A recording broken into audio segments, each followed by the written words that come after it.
Hello, welcome back.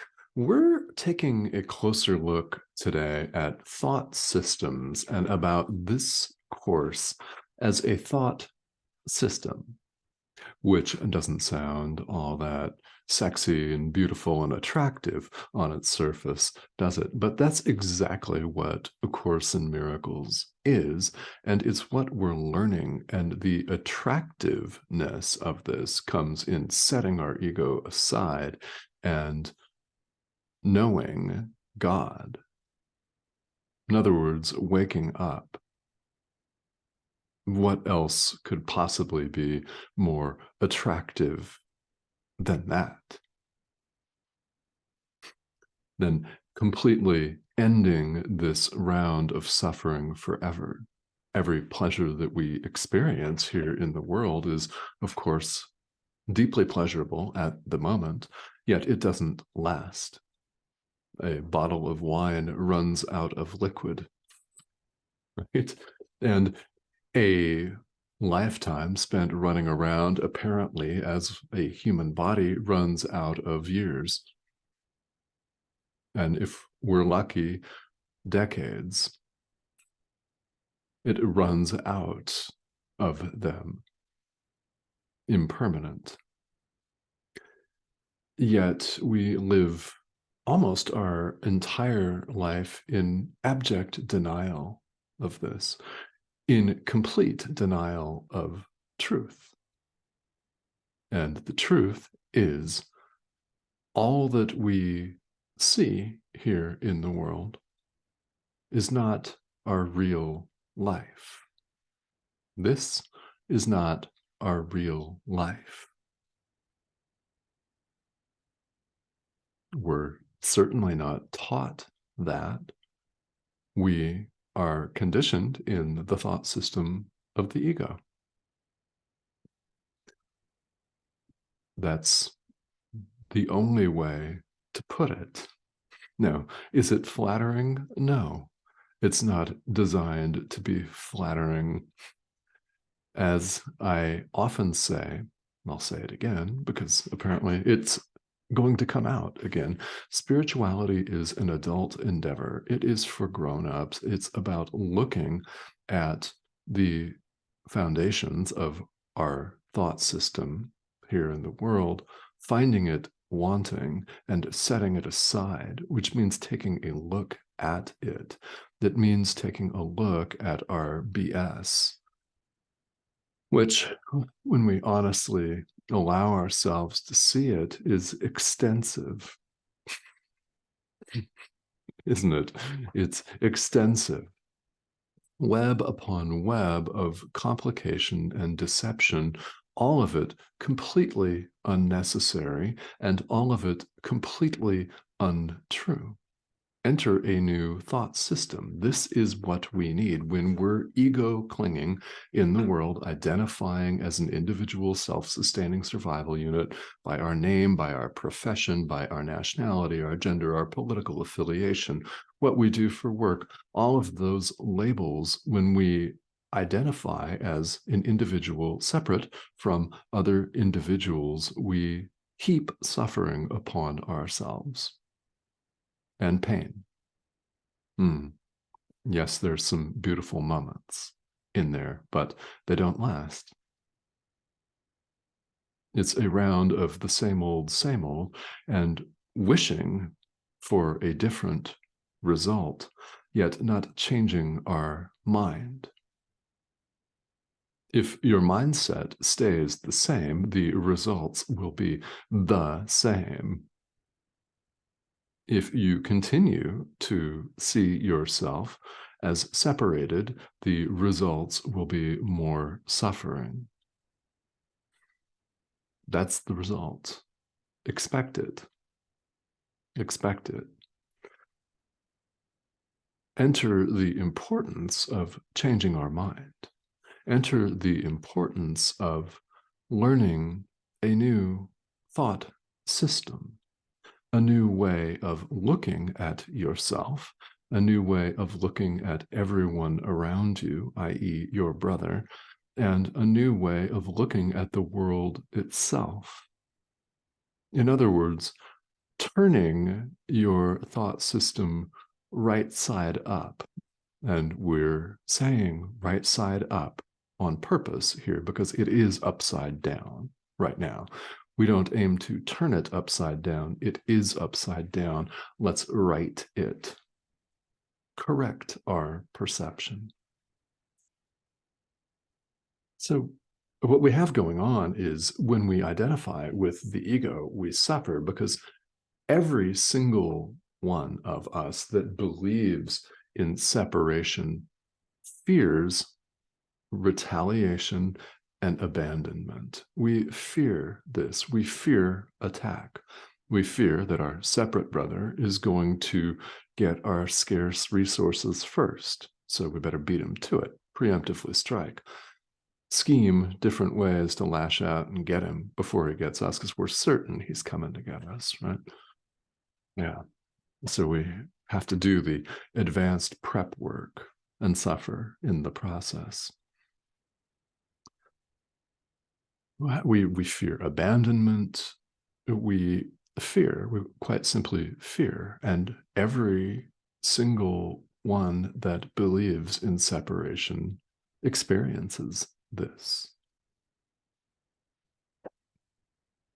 So when we're talking about thought systems today, we're moving into some very, very preliminary lessons of the Holy Spirit. And yesterday we took a look at to have, give all to all.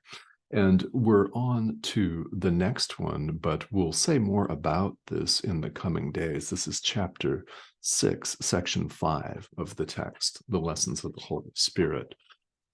And we're talking about thought systems because it's very, very important to know that when you don't share a thought system, you weaken it.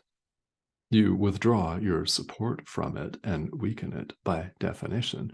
When you don't share the thought system of the world, for example, when you don't share the thought that you're a separate little ego, self with a lowercase s, an individual self-sustaining survival unit.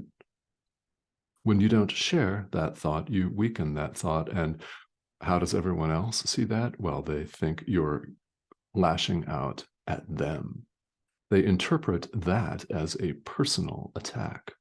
They interpret your spiritual practice as a personal attack, and they might not lash out at you, but you can bet that they feel deeply threatened by it. These are the reactions that we all experience when we hear something as radical and crystal clear as A Course in Miracles.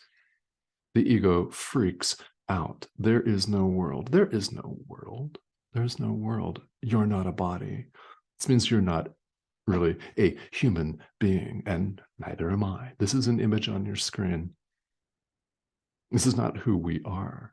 Now, here in the world, it's who we appear to be, but let's emphasize appear to be.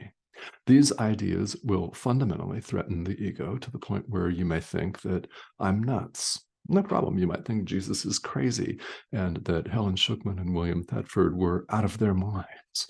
And whoever broadcasts this information is insane beyond reckoning. No, quite the opposite. We're the ones that are insane beyond reckoning when we see ourselves as separate and lash out, and we yearn for a different experience, but we don't think about what we're doing. The ego is habitual. It's habitual. So this whole path is about noticing this and appealing to our inner teacher for help so that we may set the ego aside through true forgiveness of the Son of God. And that's how we do it. But it requires exposure, repeated exposure to ideas just such as this. And when you feel a gut reaction that what's being said here is so radical and so bizarre and so not what you were taught in Sunday school or in biology class, that it can't possibly be true, and the person saying it is out of his mind. If you're thinking that, understand that's the ego. It's the ego thinking. It's the ego trying to get you to just go back to the way things were. And you were not blissfully happy the way things were, or you wouldn't be watching this. See, this is how we all know that you know who you are. We all do. We set out on what we call a spiritual journey in the first place because we just know. We have this deep feeling. It could come in the form of an intuitive hit, or it just could come in the form of something that seems very nebulous and you can't put your finger on it or concretize it. Guess what? You can't concretize it. But it just speaks to you and speaks to you. And we find ourselves drawn to things like spiritual practice. We find ourselves drawn to this book called A Course in Miracles, right? You find yourself drawn to this YouTube channel for a reason, right? It's for a reason. It's because we all deep down recognize who we really are, and we recognize that the ego thought system to which we've blindly adhered is lacking. It cannot get us what we all really and truly want, the peace of God. It does not offer that, cannot offer that, ever, ever, ever. So what do? We leave it to the side. We set it aside and take as much time as you feel you need, because that's what time is for. That is the proper use of time. To wake up, which is a beautiful thing when you think about it that way. It's not some great enigma. It's not some mystery. It's nothing. It's a separation idea. So let's use this separation idea where we appear to be separate from one another in time. Every hour, every minute is a separate unit, an individual unit of what we call time. Let's use this separation device to awaken. This is what happens when we give our entire experience over to our inner teacher to guide. Is our inner teacher sees everything differently than we've been trained to do it here in the world. We see time as this concrete, linear thing. The Holy Spirit sees it as an opportunity for us to awaken. Space, same thing. We appear to be separate from our brother in space, because my body sits in this thing called North America, while you may be in Europe or Asia or somewhere else in the world. We appear separate, but we're not bodies. We're not, in fact, separate. The Holy Spirit uses all of our terms to help us awaken.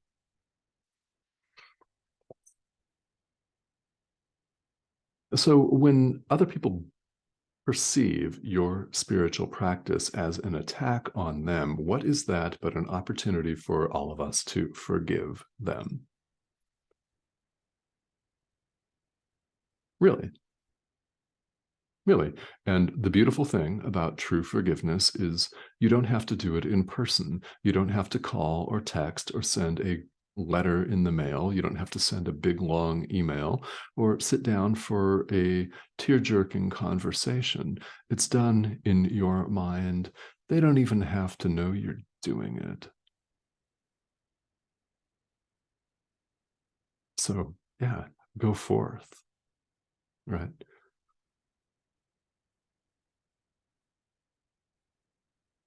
In seeing this course as a thought system, it's important to understand that thought systems center around what we believe we are.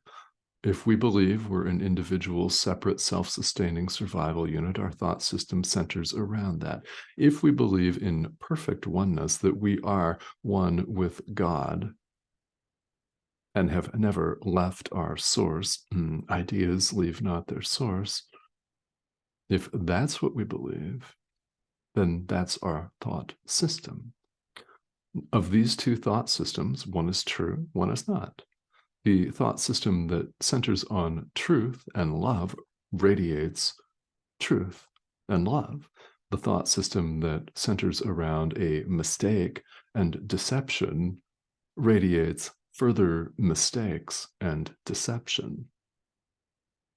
We're invited to choose, and this, incidentally, is the choice that we have in the present moment.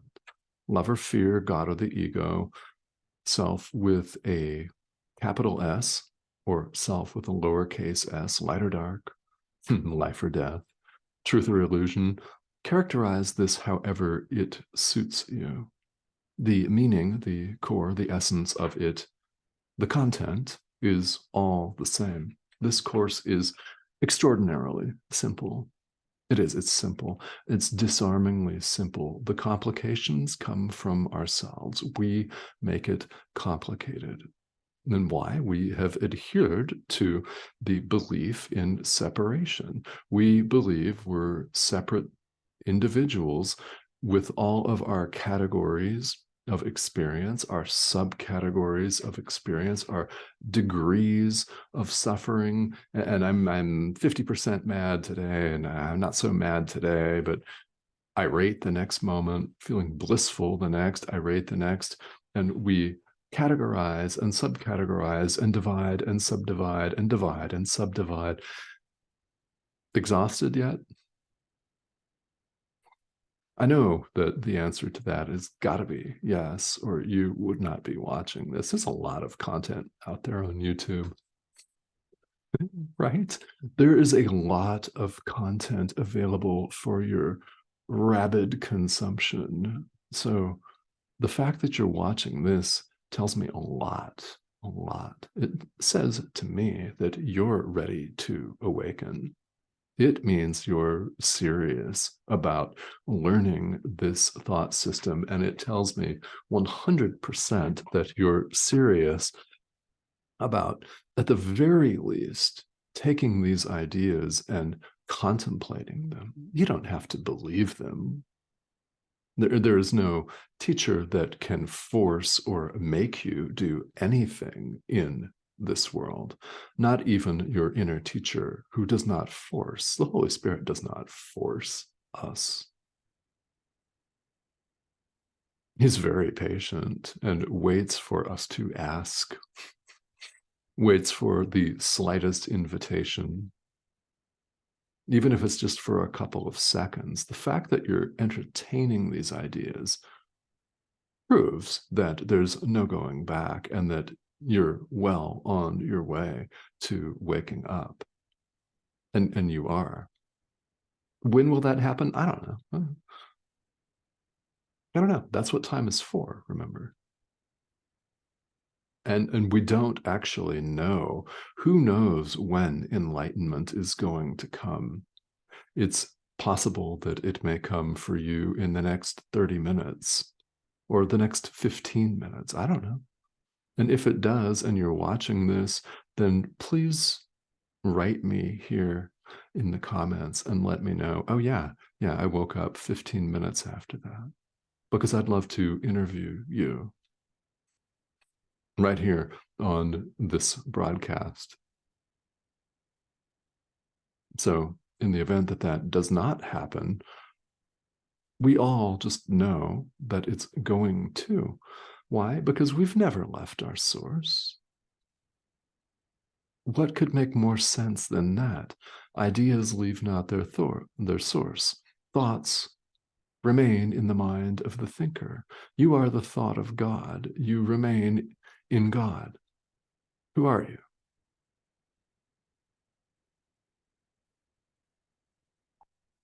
Let that sink in. Now, how do we come to experience this? True forgiveness of the Son of God. We see our brother as one with God. We look beyond all of the crap that he posts or she posts on social media. Really, that's nothing. It may make us angry or annoy us or give us pause. But it's nothing. It's nothing. We look beyond all of that. We look beyond the image on our screen. We look beyond this to who our brother really is. And as we do this, we see ourselves. There is no separation of any kind. So, yes, it's very important that we forgive. It's critical. It's the foundational centerpiece of this practice, the practice of true forgiveness.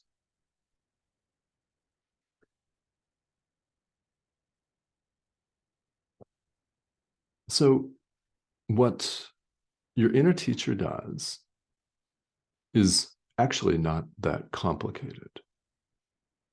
What is inspiring you here today on this broadcast, when something lands for you, by the way, it's not Reverend Tomas Garza, it's not this image on your screen that's talking, it's your inner teacher speaking to you. Definitely your inner teacher. And when something lands and it connects, what it's doing is it is strengthening your motivation for change. That's the teacher's job. A change of motivation is a change of mind, which leads to fundamental change because mind is fundamental. Again, right? A motivation which a teacher instills in you, a motivation for change, is a change of mind, isn't it? A different motivation, a different state of mind, a change of mind which leads to fundamental change, 180-degree switch in thought systems and awakening. It leads to fundamental change because mind is fundamental. Mind is fundamental. Body is not fundamental. This is a course in changing our mind, in looking beyond our brother's social media posts and all of the BS that he may spout here in the world. We're changing our mind. We're seeing him not as a separate individual, but as one with God, the Son of God. We're all the Son of God, the thought of God. We look beyond all of this physical stuff to see our brother as he really is. Incidentally, we don't see this with the body's eyes. We see it with our mind. It's very simple, and we're the ones that choose to complicate it. So, as motivation for change today, right? As motivation for a change of mind, which we all need, do you want the solution or do you want the problem, the continued problem? When you determine that you want the solution, then I invite you to read this material. If you do the workbook lessons, but most importantly, get in touch with your inner teacher and ask your inner teacher for guidance, for support and guidance on the path.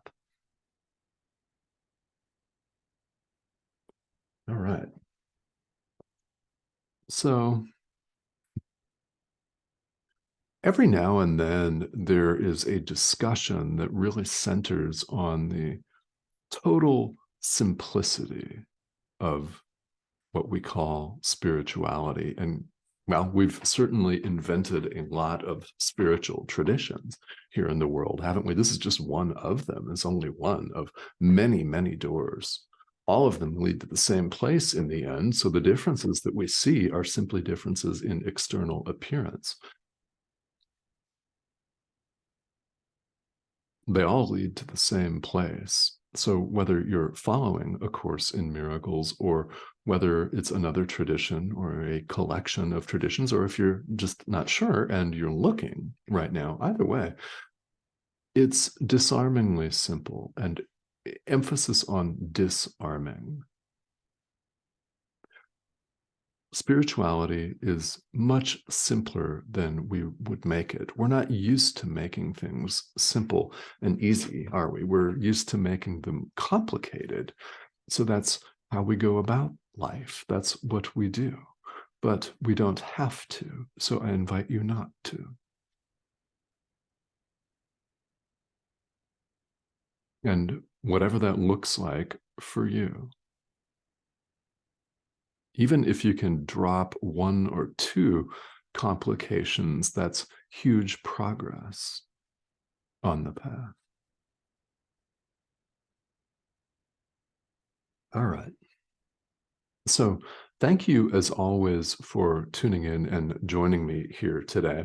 It's a pleasure for me to offer these videos, and I do so several times a week. So, if you are interested and you've not yet subscribed, the subscription button is right over here. That's the red arrow. So, I invite you to subscribe and go ahead and click that. And also, if you have any comments or questions, please feel welcome to leave them here. I'm here to serve as a guide, and there have been some really excellent discussions on here in the recent past. So if you've got questions, we'd love to hear from you. Okay. Thank you so much for tuning in, and I will talk to you soon.